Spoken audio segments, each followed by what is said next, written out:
I can't believe the MCU just introduced a new Black Widow almost 3 months before Yelena's big movie debut as the original hero's replacement.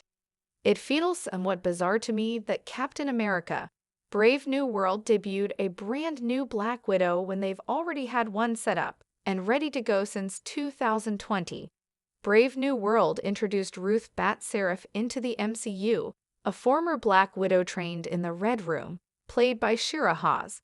However, the MCU already had Florence Pugh's Yelena Belova, sister to Natasha Romanoff, who was also trained in the Red Room.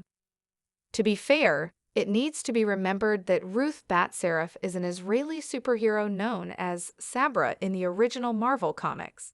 However, changes to her character and the addition of her Black Widow history came due to real-life changes in the political climate. Nevertheless, I feel as though this still created an odd dynamic where a new Black Widow was created and given a spotlight only 3 months before Yelena Belova's movie debut as a leading widow in the MCU. Yelena Belova's MCU movie debut was set to be a major Black Widow return after the 2020 movie, making her MCU debut in 2020's Black Widow. Florence Pugh's Yelena Belova was revealed to be the younger sister of Natasha Romanoff, who was also trained and tortured in the Red Room by General Dreykov.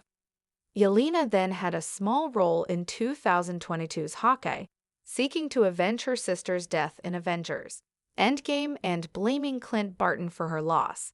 To that end, the build-up of her character thus far would have paid off this year with Thunderbolts in May. After her supporting role in Black Widow and extended guest-type television appearance in Hawkeye, Thunderbolts is going to be Yelena's moment to be a true leading character in an MCU movie. Likewise, the first trailer for Thunderbolts confirms as much that a significant portion of the spotlight will be on her. Florence Pugh's established star power certainly warrants as much. To that end, one can certainly argue that Ruth Bat-Seraph's MCU debut, only a few months prior with her tacked on widow history, wasn't the best of decisions. Captain America, Brave New World beat Thunderbolts, debuting a Black Widow, only to do little with the story. Additionally, it doesn't help that Captain America, Brave New World didn't do much with Ruth Bat-Seraph, nor her history as a Black Widow. Aside from a single line confirming her Red Room training, there was nothing else in the movie to point to her status as a former widow. She didn't have any connections to Natasha, Yelena, or their fellow women who were captured and trained either.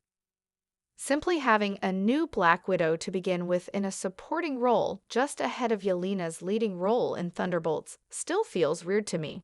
By the end of Captain America, Brave New World, it's clear that a lot of Ruth's role was cut and significantly altered. However, the changes Ruth was given had very little depth or dimension, which is unfortunate. At the same time, simply having a new Black Widow to begin with in a supporting role just ahead of Yelena's leading role in Thunderbolts still feels weird to me. Thunderbolts can cement Yelena as Natasha's MCU Black Widow successor. Regardless of how people feel about Ruth Bat-Seraph and whether she was utilized well in Captain America, Brave New World, Thunderbolts is the MCU movie that can truly cement Yelena Belova as Natasha Romanoff's true successor as a Black Widow-turned-hero. After all, the trailers for Thunderbolts have already proven that the group of heroes joining Yelena will become a team who will question if they have what it takes to become heroes like the Avengers, despite their respective dark histories. It looks as though Yelena will be sharing the lead role with Sebastian Stan's Bucky Barnes. However, I certainly hope that Thunderbolts will help launch Yelena as a major household name in the MCU as the new Black Widow. Captain America, Brave New World is in theaters now. Thunderbolts releases May 2nd from Marvel Studios.